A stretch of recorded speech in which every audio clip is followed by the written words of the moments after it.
आज हम एक ऐसी कहानी का विश्लेषण करने वाले हैं जो सीधे दिल पर लगती है। सोनीपत के पास एक छोटे से गांव की एक 32 साल की विधवा लक्ष्मी और उनके 10 साल के बेटे राहुल की कहानी। ये सिर्फ एक आम गांव की कहानी नहीं है, ये एक पूरा ब्लूप्रिंट है कि कैसे शीर डिटर्मिनेशन और कड़ी मेहनत गरीबी के सबसे मजबूत चक्रव्यूह को भी तोड़ सकती है। चलिए देखते हैं ये इंस्पायरिंग जर्नी शुरू कैसे हुई। हम गरीब हैं पर सपने तो अमीर हैं ना, ये पंक्तियां लक्ष्मी हमेशा अपने बेटे से कहती थी और यही इस पूरी कहानी का फाउंडेशन है। सोचिए, जब पास में कुछ ना हो तब आत्मिक धन और हौसला ही सबसे बड़ी ताकत बन जाता है। पैसों की तंगी सपनों को उड़ने से नहीं रोक सकती और ये बात इन दोनों ने अपनी मेहनत से बिल्कुल सच साबित कर दी। तो सबसे पहले बात करते हैं पहले पड़ाव की, संघर्ष और कड़ी मेहनत। जिंदगी यहां किसी नाइटमेयर से कम नहीं थी।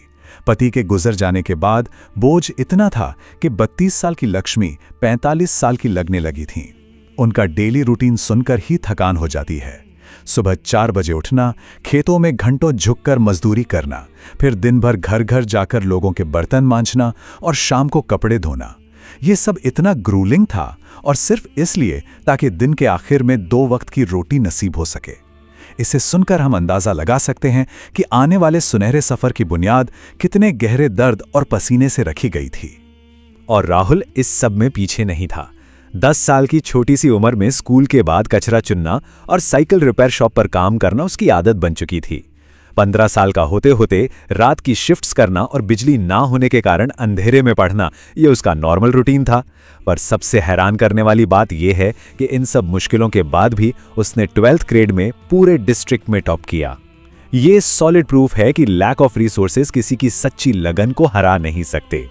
इन सब अंधेरों के बीच आती है उम्मीद की एक नई किरण जो आगे चलकर सब कुछ बदलने वाली थी। हर बड़ी सक्सेस स्टोरी में एक टर्निंग पॉइंट होता है और यहाँ वो कैटलिस्ट थे राहुल के टीचर, जिन्होंने उस बच्चे के अंदर एक असाधारण टैलेंट को पहचाना।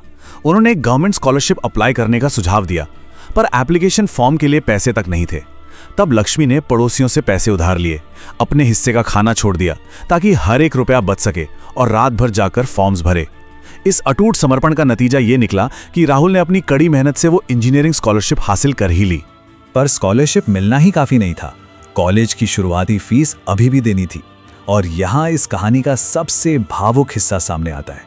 लक्ष्मी ने अपना मंगलसूत्र बेच दिया, शादी की वो आखिरी निशानी, उनका सबसे कीमती जेवर। एक माँ का अपने बेटे के ब्राइट फ्यूचर के लिए अपना सबसे बड़ा बलिदान देना। सच में इस एक एक्शन ने राहुल के आगे बढ़ने का रास्ता पूरी तरह क्लियर कर दिया। अब आते हैं इस कहानी के तीसरे और सबसे एक्साइटिंग पड़ाव पर, कामयाबी की उड़ान। कॉलेज पहुंचते ही राहुल एक अलग ही जोन में चला गया। जिंदगी भर की मेहनत और माँ के उस बलिदान ने उसमें ऐसी आग भर दी थी कि अब मुड़कर देखना तो ऑप्शन ही नहीं था। उसने एक जबरदस्त रूटीन बनाया। पहला, इंजीनियरिंग की पढ़ाई में पूरी जान लगा दी। दूसरा, साइड बाय साइड रात दिन कोडिंग सीखी। और तीसरा, जो असल में गेम चेंजर निकला, उसने एक ऐसी इनोवेटिव ऐप डेवलप की जो किसानों को सीधे खरीदारों से जोड़ती थी। अपने खुद के किसान परिवार की स्ट्रगल्स को याद रखकर उसने टेक्नोलॉजी का यूज करके जमीन से जुड़ी एक रियल प्रॉब्लम को सॉल्व कर दिया। और रिजल्ट क्या रहा? सिर्फ 6 महीने, जी हां, आधे साल के अंदर अंदर उसकी बनाई इस ऐप पर लाखों यूजर्स आ गए। किसान और बायर्स डायरेक्ट जुड़ने लगे, जिससे बेहतर दाम मिलने लगा और ऐप लिटरली वायरल हो गई। इस 6 महीने की तेजी से आई सक्सेस ने एक बहुत बड़ी कंपनी का ध्यान खींचा।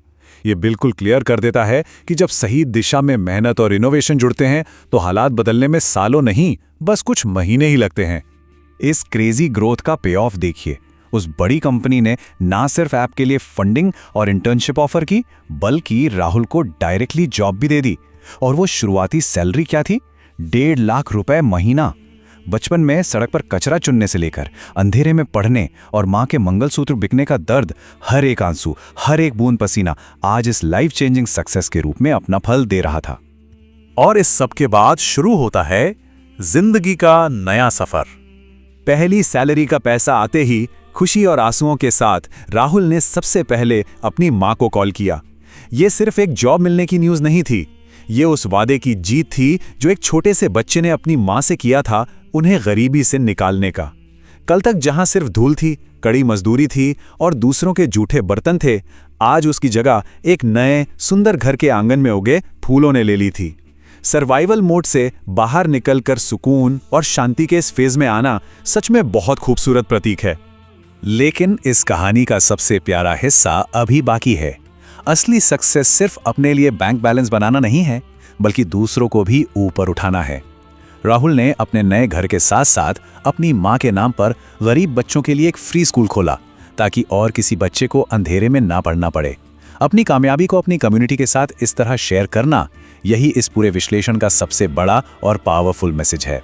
तो इस एक्सप्लेनर को खत्म करते हुए एक बहुत ही डीप सवाल हमारे दिमाग में छूट जाता है। क्या सच्ची मेहनत कभी बेकार जाती है? लक्ष्मी और राहुल की इस इंस्पायरिंग जर्नी ने बिल्कुल शीशे की तरह साफ कर दिया है कि हालात चाहे कितने भी डार्क क्यों ना हो, अगर हिम्मत और लगन अंदर जिंदा है तो सपने अमीर हो ही जाते हैं और एक दिन हकीकत में बदल ही जाते हैं। इस सोच के साथ हम आज का विश्लेषण यहीं समाप्त करते हैं। इस पर जरूर सोचिए।